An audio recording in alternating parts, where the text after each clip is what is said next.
Ballad of the Landlord by Langston Hughes. Landlord, landlord, my roof has sprung a leak. Don't you remember I told you about it way last week? Landlord, landlord, these steps is broken down. When you come up yourself, it is the one you don't fall down. $10 you say I owe you. $10 you say is due. Well, that is $10 more and I will pay you till you fix this house up new. What? You gonna get eviction order? You gonna cut off my head? You gonna take my furniture and throw it in the street? Oh, you talking high and mighty. Talk until you get through. You ain't gonna be able to say a word if I land my fist on you. Police, police, come and get this man. He's trying to ruin the government and overturn the land. Coppers whistle, patrol ball, arrest, precinct station, iron cell. Headlines in place. Man threatens landlord. Tenant held no bail. Judge gives Negro 90 days in country jail. Introduction. This poem was written by Langston Hughes, a black American poet. In the early days of his life, he worked as a sailor and a cook before he engaged himself in writing literature. Okay, apart from poems, he also wrote novels and books for children, songs and newspapers, columns. In this poem, the poet specifically and categorically addresses the situation that Negro tenant finds himself against a white landlord during the time of racial segregation in America. Guiding questions. What is the poem about? The poem is about the conflict between the landlord and the tenant that comes chiefly from the fact that the landlord demands his house rent but is not ready to repair the house. The resulting misunderstanding sends the tenant to jail without even fair trial. In the last stanza of the poem, we hear headlines in place. Titles are like Man Threatens Landlord, Tenant Held No Bail, and the last verse it says Judge gives Negro 90 days in country jail. And this shows that the Negro was jailed. Okay, so guiding question number 2 is, who is the persona and how do you know that he is the one? The persona in this poem is the tenant. He addresses the landlord in whose his house he lives. He says, landlord, landlord. So, he's a tenant, right? Guiding question number 3 is, what is the tone and the mood of the poem? Dear students, what tone do you expect? Or what mood do you expect if the major theme is conflict? The tone is angry and harsh as the tenant threatens to beat the landlord. It creates an intense hatred and angry mood as the tenant was unfairly imprisoned without fair trial. So, as I said, the tenant is angry. You can understand what I am saying here when you get back to the stanza that says, ooh, you talking high and mighty, talk on till you get through. You ain't gonna be able to say a word if I land my fist on you. So this shows that the man was angry.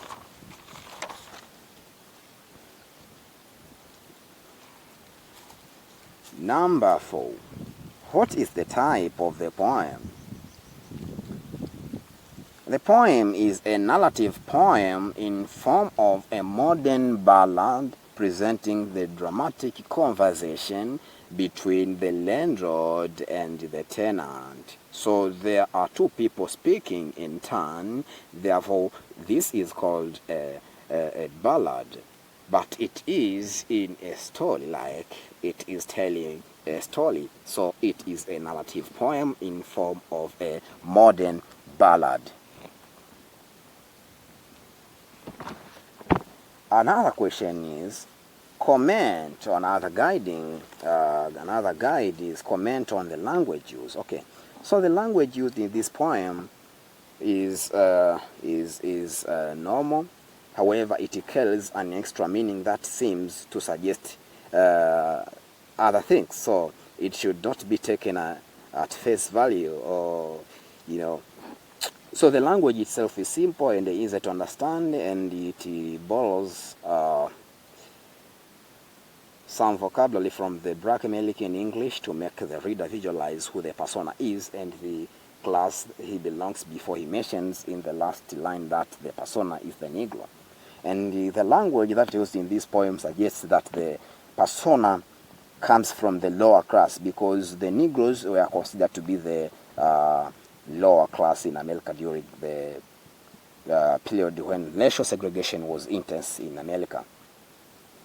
The choice of slang words like gonna, ain't, bucks, meaning dollar, and the ungrammatical sentence, these steps is broken down, ignoring the agreement between the plural subject, and these steps and the singular verb is should come as the surprise, because they suggest the kind of English used by the black people of the lower class.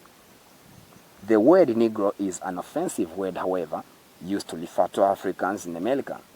It symbolizes the presence of racial segregation in America, as one newspaper reported. Judge gives Negro 90 days in county jail.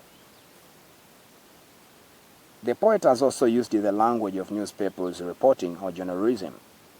3 newspapers reported the incident in different fashions, each one taking a different news angle. Man threatens landlord. Tenant held no bail. Judge gives Negro 90 days in county jail.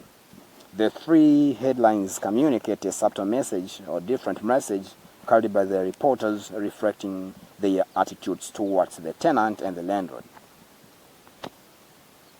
The second seems to sympathize with the tenant. The third one has resisted attitude. Let us speak a little bit about poetic license.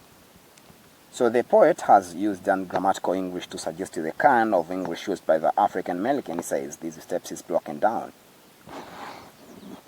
So these steps is broken down is ungrammatical. However, in poems, it is not a big problem, because it is a poetic license. Alliteration. So the poet has also used the alliteration in various verses, like landlord, landlord. So sound L, L, landlord, landlord, L, L. Police, police, P, P. So alliteration, repetition of similar consonant sounds. Rhymes.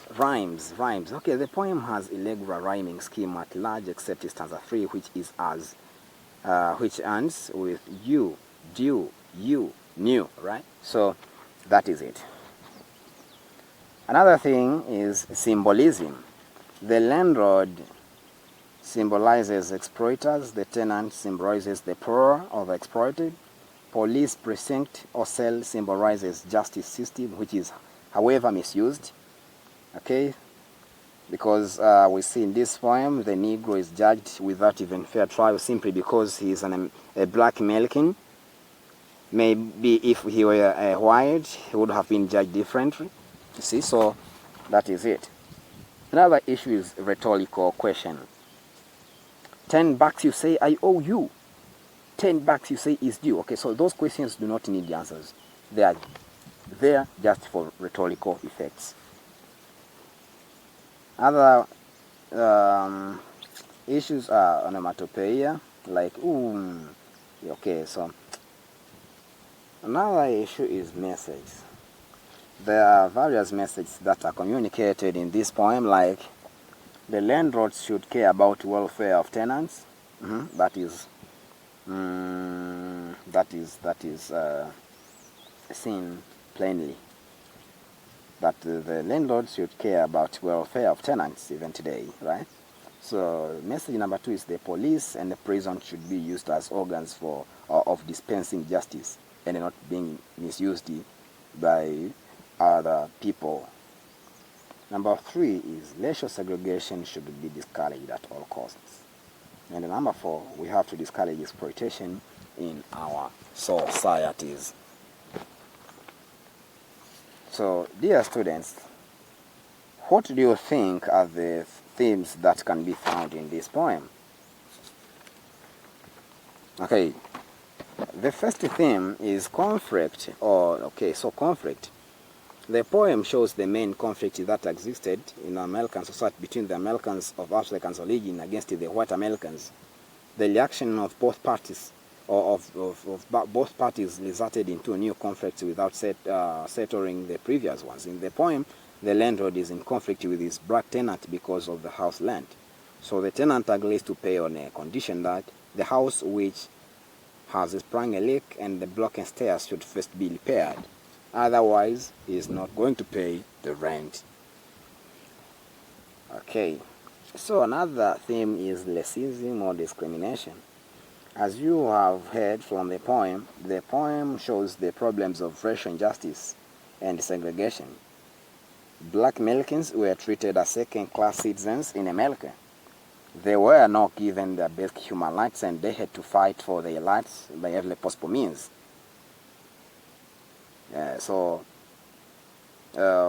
Most of the time when they are fighting for their rights, they ended up being jailed. That is why the newspapers report as follows: tenant held no bail, judge gives Negro 90 days county jail.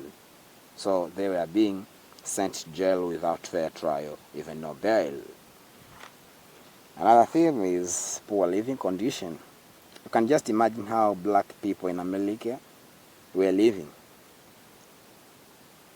They rent houses, but the houses they lived in were in poor condition. The landlords did not repair their houses.